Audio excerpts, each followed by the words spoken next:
Hello friends, దేవుని ప్రేమ ఇదిగో ధ్యానములకు మీకు సుస్వాగతం. మనం పాడతాం కదా, దేవుని ప్రేమ ఇదిగో జనులార పావంబునను తెలియరే, కేవలము నమ్ముకొని నా పరలోక జీవంబు మనకబ్బును.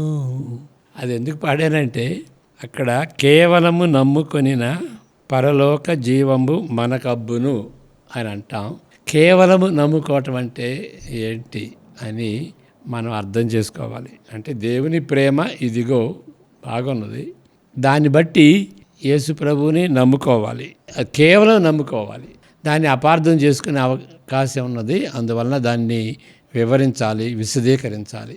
ఆయన నమ్ముకోవాలి అంటే అర్థం ఏంటంటే, మన కర్మకార్యాలు, ధర్మకార్యాలు అది ఏది చేసినా కానీ మనం పాపులమే కాబట్టి దేవునితో పొత్తుండటానికి ఆ కార్యాలు పనికిరావు.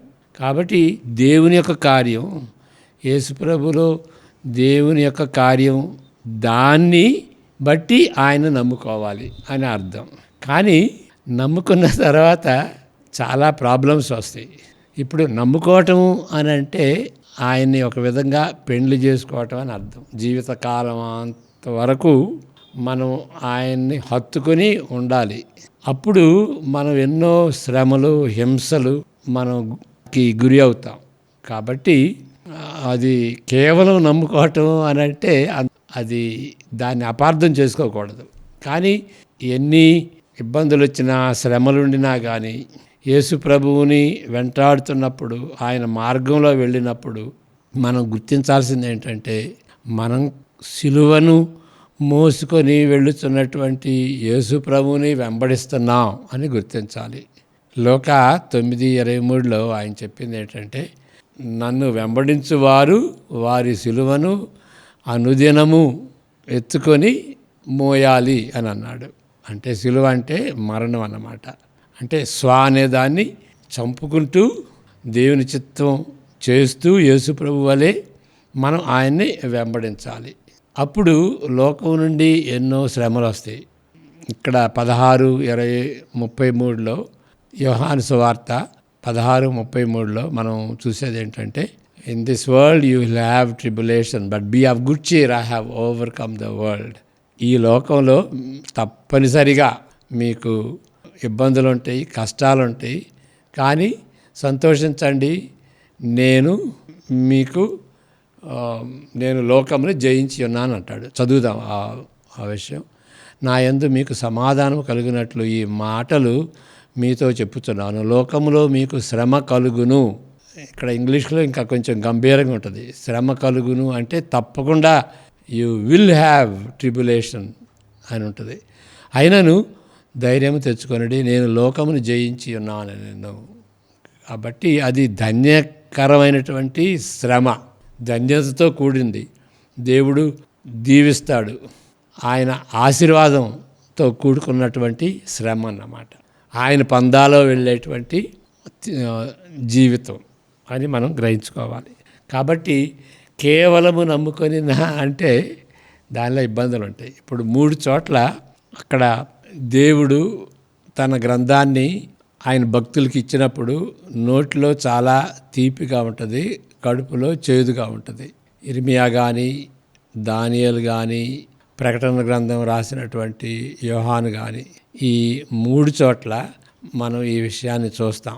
నోటికి తీపిగా ఉంటుంది. యేసుప్రభు నమ్ముకుంటే నిత్య జీవం, పరలోక రాజ్యం, పరిశుద్ధత, దేవుడు మనతో ఉంటాడు, ఇవన్నీ చాలా గంభీరమైనటువంటి ఆశీర్వాదాలు ఉంటాయి. కానీ వాటితో పాటు ఈ కష్టాలు కూడా ఉంటాయి అన్నమాట. కాబట్టి కేవలము నమ్ముకొనినా అంటే మన ధర్మకార్యాలు, కర్మకార్యాలను వాటిని నమ్ముకుంటే ఏమీ లేదు. ఆయన్ని నమ్ముకోవాలి. నమ్ముకున్నప్పుడు ఇబ్బందులు, కష్టాలు వస్తాయని గ్రహించుకోవాలి. అలాంటిది కేవలం నమ్ముకోవటం అంటే. ఇది నాన్న మత్తయి సువార్త 26వ అధ్యాయాన్ని ధ్యానించుకున్నప్పుడు అది ఒక విషయాన్ని మనం గ్రహించాలి. అది 28వ వచనంలో ఉంది. మత్తయి సువార్త 20:28 దానిలో మనం చూసినట్లయితే, అలాగే మనిషి కుమారుడు పరిచారం చేయించుకున్నటకు రాలేదు కానీ పరిచారము చేయుటకును అనేకులకు ప్రతిగా విమోచన క్రయధనముగా తన ప్రాణమునిచ్చుటకును వచ్చనని చెప్పాను. ఓకే, దేవుడు యేసు ప్రభు ద్వారా ఆయన క్రయ ధనమును బట్టి మనకి రక్షణ వచ్చింది అనేటువంటి సత్యం. ఇక్కడ ఈ కార్సన్ గారి పద్ధతి ప్రకారం మనం ఈ 4 అధ్యాయాలు చదువుకోవాలి కదా. ఆదికాండం 27, మత్తయి 26, ఎస్తేరు 3, అపోస్తల కార్యాలు 26. ఈ 4 అధ్యాయాల్లో మనం గమనించేది ఏంటి అంటే, దేవుని యొక్క సార్వభౌమత్వము, దానితో పాటు మానవ బాధ్యత. దీన్ని ఈ రెండింటినీ కలిపి ఏమంటారు అంటే కంపాటిబిలిజం అంటారు. కంపాటిబిలిజం అంటే ఈ 2 ఐడియాస్, దేవుని యొక్క సార్వభౌమత్వము, దేవుని చిత్త ప్రకారమే సమస్తము జరుగుద్ది, ఎందుకంటే ఆయన సార్వభౌముడు కాబట్టి. అయితే మన బాధ్యత ఏంటి? దేవుని చిత్తం జరుగుద్ది కాబట్టి మన బాధ్యత ఏమి కొట్టివేయబడదు, తగ్గించబడదు.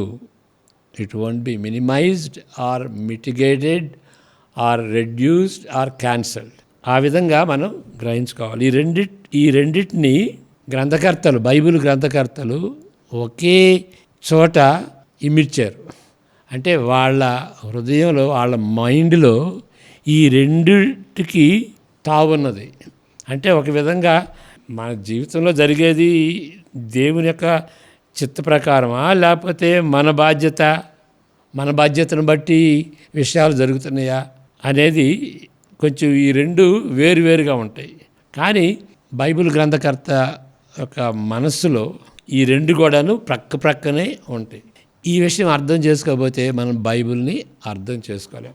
దేవుడు సార్వభౌముడు కదండి, మన బాధ్యత ఏమీ లేదు అంటే దాన్ని ఒక విధంగా కర్మ సిద్ధాంతం క్రింద లెక్కించవచ్చు. కర్మ సిద్ధాంతం ప్రకారం మన బాధ్యత ఏమి ఉండదు. మనం గతంలో చేసుకున్నటువంటి కర్మను బట్టి ఇప్పుడు మనం అనుభవిస్తున్నాం, మనకు దాన్ని మార్చలేము అనేటువంటి విషయం అన్నమాట. అప్పుడు ఏ విధంగా అనిపిస్తుంది అంటే మన బాధ్యత ఏమి లేదు అనేటువంటిది. కానీ బైబిల్ ప్రకారం మన బాధ్యత ఉన్నది, 100% మన బాధ్యత ఉన్నట్లుగా మనం గమనించుకోవాలి. ఓకే, దేవుని చిత్త ప్రకారం జరుగుద్ది, మన బాధ్యత అలాంటి సమయంలో కొట్టివేయబడదు. దీన్ని ఏమంటారు? కంపాటిబిలిజం అని అంటారు. ఇప్పుడు ఈ 4 అధ్యాయాల్లో కూడాను ఈ ఐడియా ఉన్నదన్నమాట. అది మనం గ్రహించాల్సింది 4 కూడాను. అసలు అదే కాదు, బైబిల్లో పదే ఈ కంపాటిబిలిజం అనేది తటస్థపడుద్ది. కంపాటిబిలిజం అనేది అర్థం కాకపోతే మనం బైబిల్ని అర్థం చేసుకోలేము అని గ్రహించాలి. కాబట్టి ఇది చాలా ముఖ్యమన్నమాట. దీనిలో 6 భాగాలు ఉన్నాయి. ఇప్పుడు చెప్పడానికి వీలు లేదు, సమయం దొరకదు. ఒకసారి కంపాటిబిలిజం అనే దాన్ని విపులంగా మీతో పంచుకుంటాను. ఇప్పుడు ఆదికాండం 27లో చూద్దాం ఈ కంపాటిబిలిజం అనేది ఎట్లా. ఇక్కడ ఆదికాండం 21లో ఈ అవకతవకలుగా ఉన్నటువంటి విషాదగాథ ఉంటుంది ఏశావు గురించి. అంతకుముందు ఏశావు తన జ్యేష్ఠత్వమును తృణీకరించుకున్నాడు. 25:34 ఆదికాండం 25:34లో చూసేటట్లయితే మనకు అందరికీ తెలిసినటువంటిదే. ఏశావు యాకోబులు. యాకోబు ఒక విధంగా మరి తల్లి మోసం చేసింది అని అనుకోవచ్చు. ఏది ఏమైనప్పటికీ ఏశావు తన జ్యేష్ఠత్వాన్ని అమ్ముకున్నాడు. ఈ విషయంలో తన తల్లి యాకోబును ప్రోత్సహించింది. ఈ విధంగా ఆమె పిల్లల పట్ల పక్షపాతము చూపిస్తున్నది. తన భర్త ఎడల అపనమ్మికురాలుగా ప్రవర్తించింది. ఏశావు అయితే బాధ్యతారహితంగా చెడ్డ కోపంతో, ప్రకోపం అంటాం, టాంట్రమ్స్ చేశాడు. ఆ విధంగా ప్రదర్శించాడు అన్నమాట. నిజంగా తన సహోదరుని ఎడల తన హృదయములో రగులుకున్న ద్వేషాన్ని పెంపొందించుకుంటూ అతనిని హత్య చేయుటకు కుయుక్తి పన్నాడు. ఈ విధంగా దేవుని వాగ్దానానికి వారసులైన కుటుంబ పరిస్థితి అసలు బాగుండలేదు. ఎలాంటి వాళ్ళు? ఈ దేవుని యొక్క వాగ్దానానికి వారసులైనటువంటి ఇశ్రాయేలు ఆది పురుషులు, వాళ్ళ పరిస్థితి అసలు బాగుండలేదు. కానీ వాళ్ళకే దేవుడు వాగ్దానాన్ని ఇచ్చాడు. ఈ గ్రంథాన్ని వరుసగా చదువుతున్న క్రమంలో ఆదికాండాన్ని దేవుడు స్వయంగా రెబెక్కాతో చెప్పిన మాటలను, కవల పిల్లలు పుట్టుక ముందు పెద్దవాడు చిన్నవానికి దాసుడగునని చెప్పిన మాటలను వారు జ్ఞాపకం చేసుకుంటారు.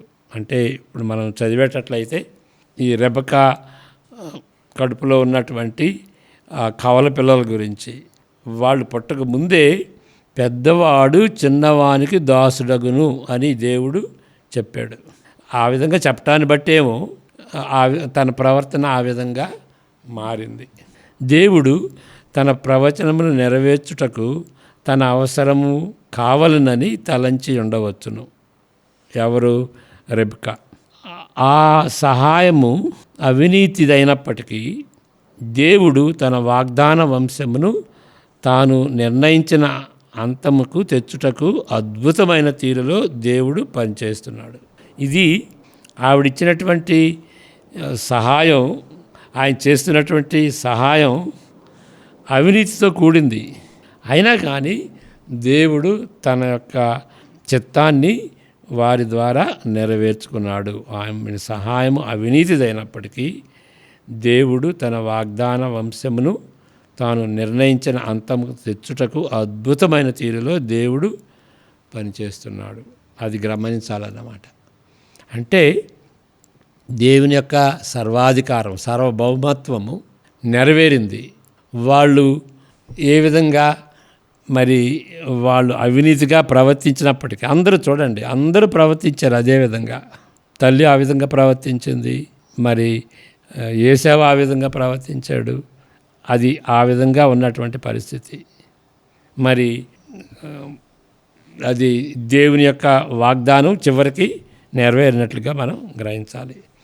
అసలుగా తన వంశానికి నాయకుడిగా ఉండునట్లు యాకోబును మొదటి వానిగా పుట్టినట్లు దేవుడు చేయుటకు సమర్థుడు. ఇప్పుడు యాకోబు ద్వారా దేవుడు వారి సంతానాన్ని ఎన్నుకుంటే మరి ఆయనే ముందుగా పుట్టవచ్చు కదా, యాకోబే.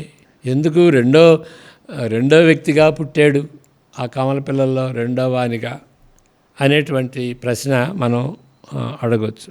ఇప్పుడు రెండో వానిగా ఉన్నటువంటి యాకోబు ఆయన ఎన్నుకోవటం అది ప్రాముఖ్యమైంది. ఓకే, ఎన్నుకోవటం అది ప్రాముఖ్యమైనది. కానీ అంతకంటే ప్రాముఖ్యమైనది ఏంటి అని అంటే దేవుని యొక్క సార్వభౌమత్వాన్ని బట్టి, ఓకే, దాన్ని వ్యక్తపరచుకోవటానికి దేవుడు జోక్యం తీసుకున్నాడని, మరి మానవులు జ్యేష్ఠపుత్రత్వ సాంప్రదాయంతో వెళ్తారు కదా. ఎవరైతే ముందుగా పుడతారో మానవ సాంప్రదాయం ప్రకారం జ్యేష్ఠపుత్రుడు ఆయన వారసుడవుతాడు. దానికి వ్యతిరేకంగా దేవుడు చేస్తున్నట్టుగా మొదటివాడు కాకుండా రెండవ వాడిగా పుట్టేటట్టుగా చేశాడన్నమాట. అది అంటే దేవుని యొక్క సార్వభౌమత్వము నాకు ఎక్కువ ప్రాధాన్యత కలిగింది. ఆ విధంగా మనుషులు అర్థం చేసుకోవాలని దేవుడు ఆ విధంగా జోక్యం తీసుకున్నాడు. అది చాలా ముఖ్యమైనటువంటి విషయం అన్నమాట. అంటే దేవుని యొక్క సార్వభౌమత్వము, వాళ్ళు చేసింది చెడైనప్పటికీ జరిగేది దేవుని యొక్క నిర్ణయం అని గమనించుకోవాలి. అంటే చెడు చేయాలా, చేయకూడదు. అది ఆ కంపాటిబిలిజం అనేది దానిలో ఉన్నటువంటి గంభీరత అన్నమాట. ఇప్పుడు మత్తయి 26లోకి వద్దాం. ఇక్కడ యేసు ప్రభువుని హింసిస్తున్నప్పుడు ఆ మతాధికారులు రాజకీయ సమస్యలు పరిష్కరించుటకు భ్రష్టమైన ఒక అన్యాయపు కుట్రను పన్నుతారు. చూడండి, యేసు ప్రభువుని శ్రమ పెట్టినప్పుడు ఏ విధంగా దుష్టులు, పాపులు ఏ విధంగా దుష్టంగా ప్రవర్తించారు అనేదాన్ని మనం గమనించాలి. యేసు సన్నిహితులతో ఒకడైన యోధా ఇస్కరియోతు కదా, యేసు ప్రభువును అమ్ముతాడు. మరలా యేసు గెత్సెమనే తోటలో వేదన పడుతున్నాడు.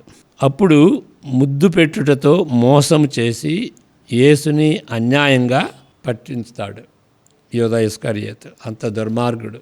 మరి యూదుల మహాసభ సాన్హెడ్రిన్ ఆయనను ఖైదీగా బంధించి చిద్రవత్ చేశారు. ఇవన్నీ కూడా తప్పులు, దుష్టమైనటువంటి ప్రవర్తన. పేతురు కూడాను యేసును ఎరుగనని బొంకాడు.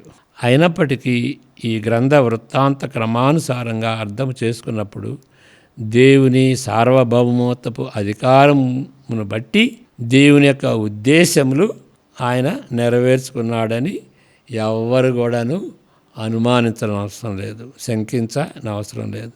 యేసుక్రీస్తు జీవితాన్ని అనేకులు యొక్క విమోచన క్రయధనముగా అర్పిస్తున్నాడు. వాళ్ళు చేసేది దుష్టమైనది, కానీ దేవుని యొక్క ఏర్పాటేంటి? ఆయన ఆ విధంగా మరణించి మనకు విమోచన ధనముగా ఆయన జీవితాన్ని అర్పిస్తున్నాడు. ఆ రెండు కలుసుకున్నాయి. వాళ్ళ యొక్క చెడు ప్రవర్తన, వాళ్ళ యొక్క పాపం, మరి దేవుని యొక్క ఏర్పాటు. దాన్నే దైవ సార్వభౌమత్వం అని అంటాం. మరి ఎస్తేరు గ్రంథం, ఇప్పుడు ఈ దినం ఇక్కడ 4 అధ్యాయాలు అన్నాం కదా. ఎస్తేరు 3వ అధ్యాయం చదువుకున్నప్పుడు ఎస్తేరు గ్రంథంలో కూడా మనం గ్రహించేది ఏంటి అంటే, ఎస్తేరు గ్రంథంలో దేవుడు అనే పదం అసలు ఒక్కసారి కూడా చెప్పబడలేదు. కానీ అన్నీ కూడాను దేవుని సార్వభౌమత్వంలో జరిగినట్లుగా మనం గ్రహించాలి. ఇక్కడ కూడా గవర్నమెంట్ తరఫున హామాను తలపెట్టిన రక్తపాతం, జనసంహారంతో సహా దేవుని రక్షణ వైపుకు మళ్లించినది. వాళ్ళు చేసిన దుష్టత్వం, జనసైడ్ కూడాను దేవుని యొక్క ఏర్పాటు ప్రకారం యూదుల యొక్క రక్షణకు మళ్లించేటట్టుగా తయారైంది. మరి అపోస్తులుడైన పౌలు, ఇది ఇప్పుడు అపోస్తుల కార్యం 26, సీజర్ చక్రవర్తికి విన్నపం చేసుకుని ఎడలా ఆయన విడిపింపబడి ఉండేవాడని స్పష్టంగా కనిపిస్తుంది.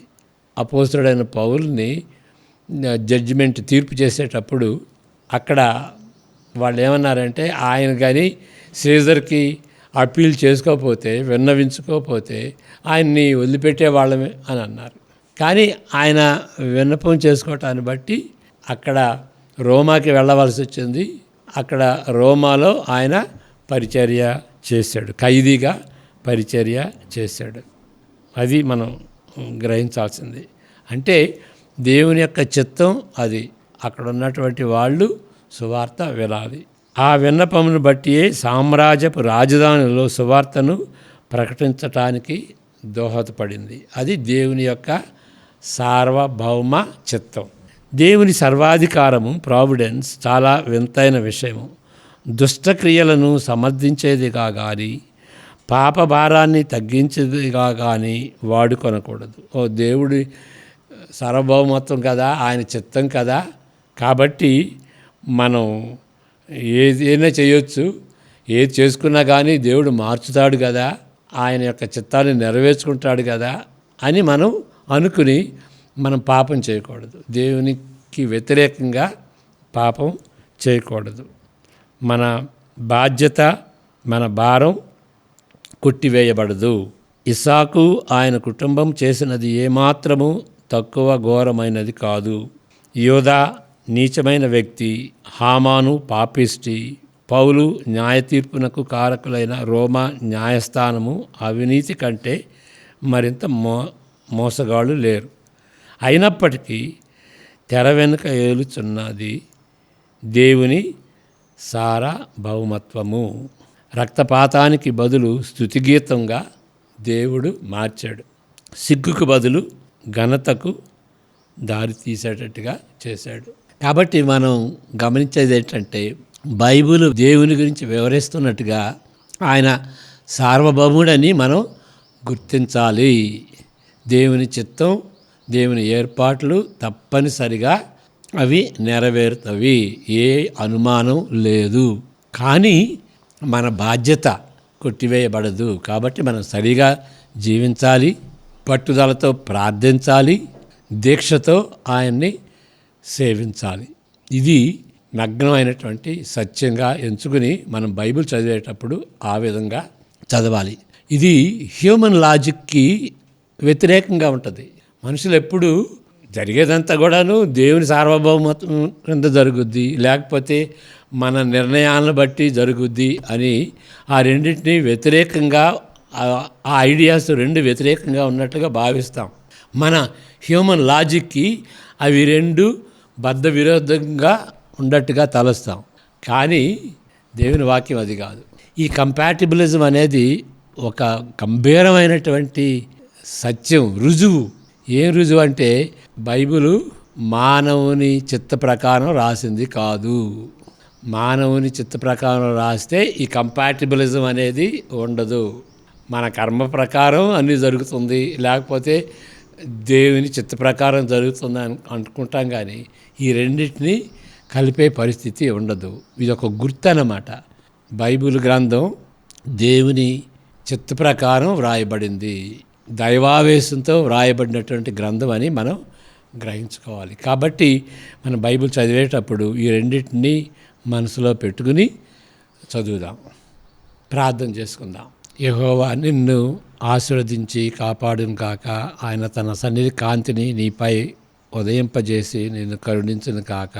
ఆయన సన్నిధి కాంతిని నీపై ప్రకాశింపజేసి నీకు నీ ఇంటి వారికి ఇప్పుడు ఎల్లప్పుడూ సమాధానము అనుగ్రహించును గాక. ఆమేన్. God bless you.